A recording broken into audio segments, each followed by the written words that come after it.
Why do we fight back? Because 6 in 10 people who need and have abortions are moms. America needs a care infrastructure now.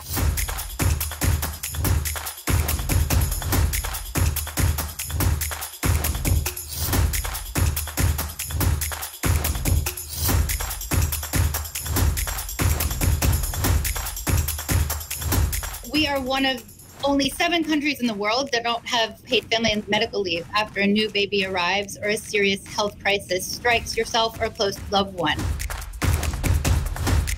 Because being a mom in America shouldn't be this difficult.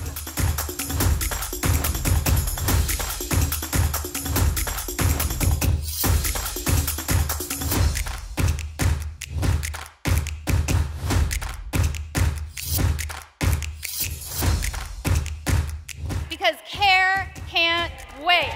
Let me hear ya. One more time.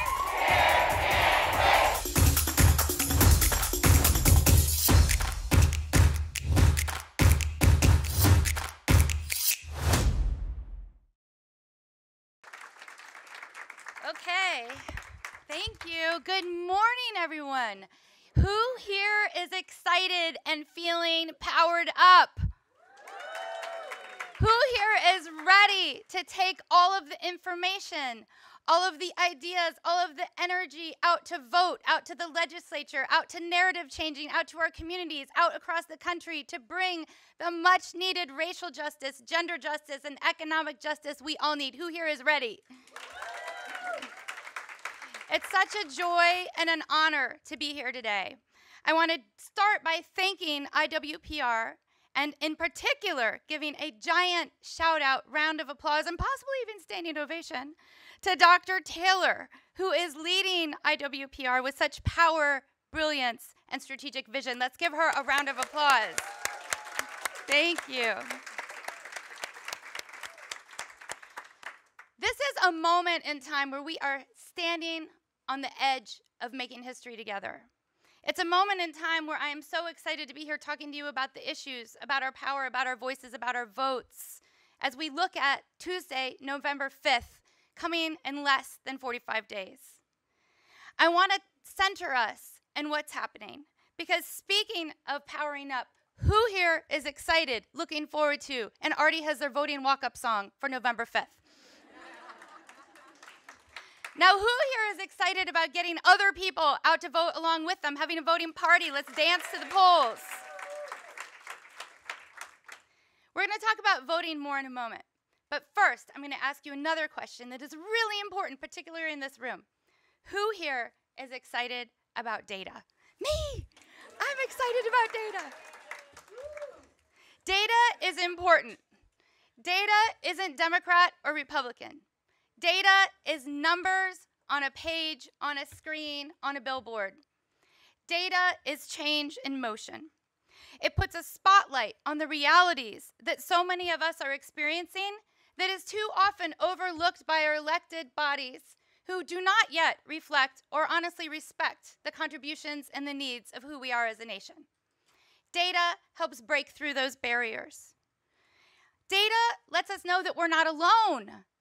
In the United States of America, we have this ridiculous, bizarre, and harmful idea that it is our fault if we can't do it all at the same time in ridiculous situations. Data shows us it's not our fault. It shows us that when this many people are having the same types of structural issues, the same types of problems in our daily lives, we don't actually have an epidemic of personal failures. We have national solutions that we can and must solve together. Data gives us an entree into that. I personally, embarrassingly and horrifyingly, have a very close relationship with the idea of not being alone through data. When I first had my son, he was born with a primary immune deficiency. And I was raised by a single mom who always taught me it's important to be in the labor force so I can help put a roof over my own head and the roof of my kids' heads and put food on the table. But I was pushed out of the labor force like hundreds of thousands of people are all the time because I didn't have paid family medical leave, and I had a baby with a serious health crisis, and I was alone in that moment. I felt alone. I was like, what is going on? This is not what I expected. So I did what any normal person would do. I called the U.S. Census. That's who you call when you're in crisis. It's kind of like Ghostbusters. Who are you going to call? The U.S. Census. And I said, excuse me, how many people are there out there in the United States of America who happen to be moms who are out of the labor force? How many people have been pushed out? I was like, it was my shout in the dark. Like, am I alone? What is happening here? And do you know what they told me? They told me, we don't know. They said, we don't know because you know what? The only way they were tracking what was happening with moms in America at that time was in the shadow of a married spouse. That is ridiculous. 58% of the births right now to the millennial population are to single parents. And of course, there's many people who are in partnerships who aren't married at all. That's not data, right? But what they could tell me is that if you are a married spouse situation, if you have a stay-at-home parent, you are 7 times more likely to live in poverty. 7 times more likely to live in poverty. This is the data that brings us down what I sometimes call the Alice in Wonderland hole of what the noodle is going on, that brings us to the reason that we need organizations like IWPR. We need to know what is going on. We need to know we are not alone. We need to know where to find shared solutions. And so data was my entree into actually working on these policy areas. It was my cry out in the dark to say, am I alone? No, I wasn't. Data centers our contributions, our needs, and importantly, our solutions. I love, as I know many of you love, IWPR because the data is awesome and it's also continuously being updated. It tells us such important stories. So I'm going to share a couple of the recent data points of IWPR that really inspire me every day to keep going, and I know inspire you as well, because it shows that the fight for freedom is not over. Right now, as you've heard many people say over the past day, the wage gap is getting worse for the first time in 20 years. And IWPR data shows it persists in every industry, across every occupation. Again, this is showing it is not our fault that we are receiving unfair pay. The data is showing we need change. At the national level, the data at IWPR is showing that this loss due to the pay gap is not just our individual problem. It translates into $1.6 trillion in lost economic income for the United States of America. In other words, when we're losing out, everyone's losing out, and IWPR data shows us that. The data shows us that mothers are making even less. And on average, moms are making only 61.7 cents compared to working fathers to the dollar. That's not okay. It also shows us, and this was interesting. Hello, I got mad again last night when I was rereading this data. It shows us not only that due to structural racism, women of color are experiencing compounded economic impacts due to the pay gap and wage and hiring discrimination, it also shows us this horrifying statistic that I'm going to read right now. In 2022, across all population groups, men have greater access to paid sick leave compared to women. What? Okay. We need the Healthy Families Act right now, yesterday. Yes, we do. That's another way to inspire us to keep going. The data also shows us that childcare prices across the country are untenable for everyone. Who knew that already? Who thinks that many members of Congress may not have known that already? Who thinks that sharing this might actually change some policy? Yes. And as we heard Dr. Taylor share earlier today, the data shows us that abortion bans are not only costing our hearts, our decisions, our freedoms, and our lives, they're also costing $68 billion. That's not okay. Data is powerful. And data, when shared with a story, is even more powerful because guess what? People don't always remember numbers. So how do you get people to remember numbers? You tie it with a story. How do you get it to break through even more? And I'm not really good at this. You tie it with a story and you're funny.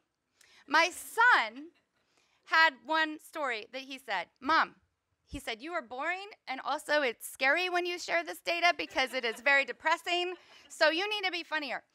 I said, okay, but you know what? I don't actually work on funny policies. Like, this is like serious. And he said, well, I got you. Why did the mom cross the road? I was like, why? Why did the mom cross the road? And he said, to get to work, like 74% of other moms do, because moms have to work.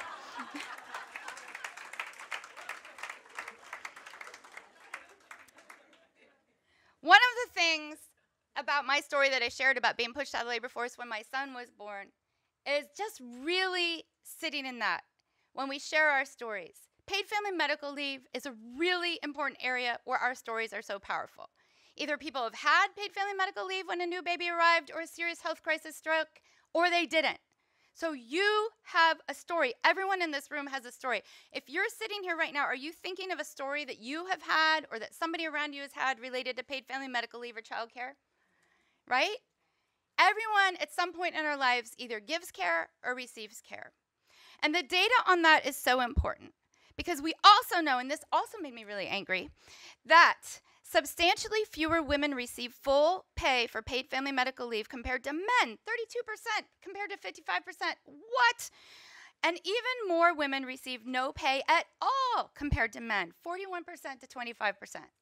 This is a problem. This is our rallying cry. This is our march to change at the ballot box and in legislatures across the country and in Washington, D.C. We know that the data provides paths to solutions and lifts up something else that I just want to raise, what Audre Lorde said. Audre Lorde said there's no such thing as a single issue struggle because we do not live single issue lives, right? So the data also shows how we are tied together. Here's one example of this. Being a mom is a greater predictor of wage and hiring discrimination, as we just talked about. But due to structural racism, women of color are experiencing compounded wage hits to the extent that Latina moms are earning just 47 cents to white dad's dollar and black moms just 52 cents to white dad's dollar. That's not okay. The data shows us solutions are possible. When we pass paid family medical leave, childcare, equitable health care, and thank you very much, sick days, we actually close the wage gaps between moms and non-moms, and we all win. And I said it, we can close the wage gaps. We can all win. We know what solutions are possible. And IWPR tells us when we do that, we will raise the global economic income by 7%. So we have evidence from IWPR that when we win, we all win. So we need to do 3 things, all using the data, our stories, our lives. We need to do narrative change, we need to do legislative change, and importantly, we need to get back to where I started in this conversation, we need to do voter engagement change. We organize, we solve, we rise, we calculate, we win. So, voting. I love talking about voting. Voting is a key tool that we have to create change for women and families. And the policies that are central to our economic prosperity are also central to voter decisions on which candidates they're voting for and are not voting for. Polling shows us that 7 out of 10 people across all parties will actually vote for the candidate who supports childcare. We have recent polling by Paid Leave for All with Dawn right here in the audience that shows us that candidates, even Trump voters, 76% of Trump voters support paid family medical leave. 76% of Trump voters support paid family medical leave. We are not alone. And importantly, and this is really important, voters are more likely to support a Democrat who supports care policies than a Republican who does not by a margin of 32 points. Are you all feeling really empowered about where you think about these policies and voting? That's important. We are powerful. It turns out that the policies that the IWPR data shows we all need, including all of those that I just raised, both inspire low-frequency voters to go out to vote. There's a lot of people who think their votes don't matter. It inspires low-frequency voters to go out to vote, and it helps expand the thinking of all voters. And make no mistake, when we vote, when we share our stories, when we share what's going on with the data, we all win. This movement, the organizations in this room and across the country, this moment, this data, it's about us. It's about the future of our country. It's about moms, our grandmoms, ourselves. It's about our caregivers and our communities. And I just want to say, who in this room is working on any of the policies that I just named right now? Who in this room? This is a movement, people. We are powerful together. And I thank you for working in coalition, collaboration, and movement together. Together, our voices and our votes are powerful, and the data proves that too. Just take moms. There are 93 million mom voters in America, and elected offices are often won and lost by a handful of votes. And so when we go into November 5th, make no mistake that our votes are a promise for a better tomorrow. So I'm going to ask, again, who here is excited to vote on or before November 5th? All right. And now, I want to say a little bit of inspiration about the joy of voting and of movement together. As of today, at MomsRising, there are more than 69,000 active Get Out the Vote volunteers in movement making changes, more than 930 GOTV parties and rising, and we're on target to reach over 15 million mom-to-mom texts to give moms who don't always vote the information they need to vote. So what can you do? I know you're wondering. There are cards like this on tables outside, and they've been on the tables as you've been going throughout your day. They are pre-addressed and pre-stamped to low-frequency mom voters in key areas where disinformation spending is high, so they need to hear from a real person about why it's important to vote.